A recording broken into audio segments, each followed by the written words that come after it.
Hello ഗീസ്, നമ്മളിന്ന് പോകുന്നത് എങ്ങോട്ടാന്ന് വെച്ച് കഴിഞ്ഞാൽ നമുക്ക് തെങ്കാശ്ശേരി വർക്കുണ്ട്. അങ്ങനെ ഞാൻ നടന്ന് നേരെ കല്ലുന്താനം ജംഗ്ഷനിൽ വന്നപ്പോഴേക്കും നമ്മുടെ ബസ് വന്ന്. അങ്ങനെ ഞാനോടി ബസ്സിൽ കയറി, ഞാനും പ്രശാന്തും കൂടി സൈഡിൽ നിന്ന് നേരെ സിയാർത്തും കൂടി പള്ളിയിലെത്തി.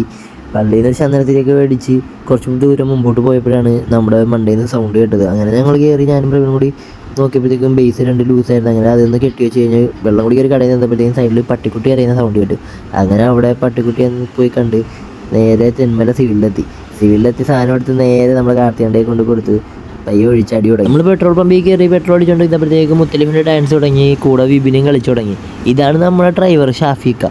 അതേ ഞാൻ പെട്രോൾ പമ്പിൽ നിന്ന് ഇറങ്ങിയപ്പോഴത്തേക്കും ഷാഫിക്ക് പറഞ്ഞു ബസ്സിൻ്റെ ഒരു വീഡിയോ ആണോ. അങ്ങനെ ഞാൻ ഓടി റോഡ് സൈഡിൽ പോയിരുന്നു ബസ്സിൻ്റെ ഒരു വീഡിയോ എടുത്ത് കഴിഞ്ഞപ്പോഴത്തേക്കും കാർത്തികണ്ണം പറഞ്ഞു കാർത്തികണ്ണം വരുന്നു കഥയിൽ തൂങ്ങായിരുന്നു. അങ്ങനെ കഥയിൽ തൂങ്ങി നിന്നപ്പോഴത്തേക്കും ദേണ്ട കിടക്കുന്നു പോലീസ് ചെക്കിങ്. ഫുട്ബോളിൽ നിന്ന് യാത്ര ചെയ്തതിന് സീനായി യൂസ്. ആരും ഫുട്ബോളിൽ നിന്ന് യാത്ര ചെയ്യരുത് കേട്ടോ, അപകടകരമാണ്, അത് എനിക്ക് ഫൈനും അടയ്ക്കും. അങ്ങനെ കുറച്ച് നേരം സംസാരിച്ചിട്ടൊന്നും വിടാത്തതുകൊണ്ട് എന്നെയും അവനെയും എല്ലാവരെയും കയറ്റിയിട്ട് നേരെ തെന്മല സ്റ്റേഷനിൽ കൊണ്ടുപോയി. കുറച്ച് നേരം ഇരുത്തിയിട്ട് ചെറിയൊരു പെറ്റിയും തന്നിട്ട് ഞങ്ങളെ അവിടെ നിന്ന് വിട്ട്. അതേ ഞങ്ങൾ നേരെ തെങ്കാശി എത്തി. അപ്പോഴത്തേക്കും സാപ്പാട് റെഡിയായി. ഞങ്ങൾ സാപ്പാടൊക്കെ കഴിച്ചു. കൊട്ടാൻ പറഞ്ഞു.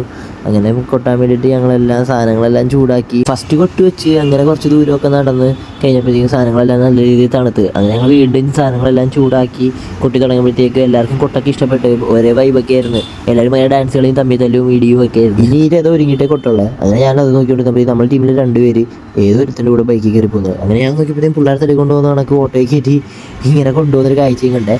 പിന്നെ ഏതോ ഒരുങ്ങി കഴിഞ്ഞിട്ട് ഞാൻ അവിടുത്തെ ഒരു വീഡിയോ എടുത്ത് എഡിറ്റ് ചെയ്ത് ഞാൻ എൻ്റെ ഇൻസ്റ്റാഗ്രാം പേജിൽ ഇട്ടിട്ടുണ്ട്.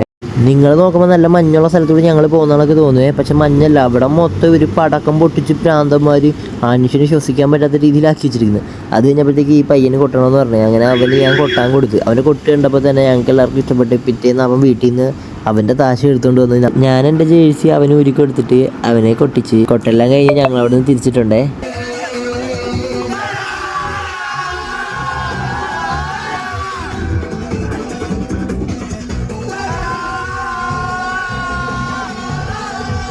അപ്പോൾ ഞാൻ മറ്റൊരു വീഡിയോ ആയിട്ട് ഇഷ്ടറ്റാ.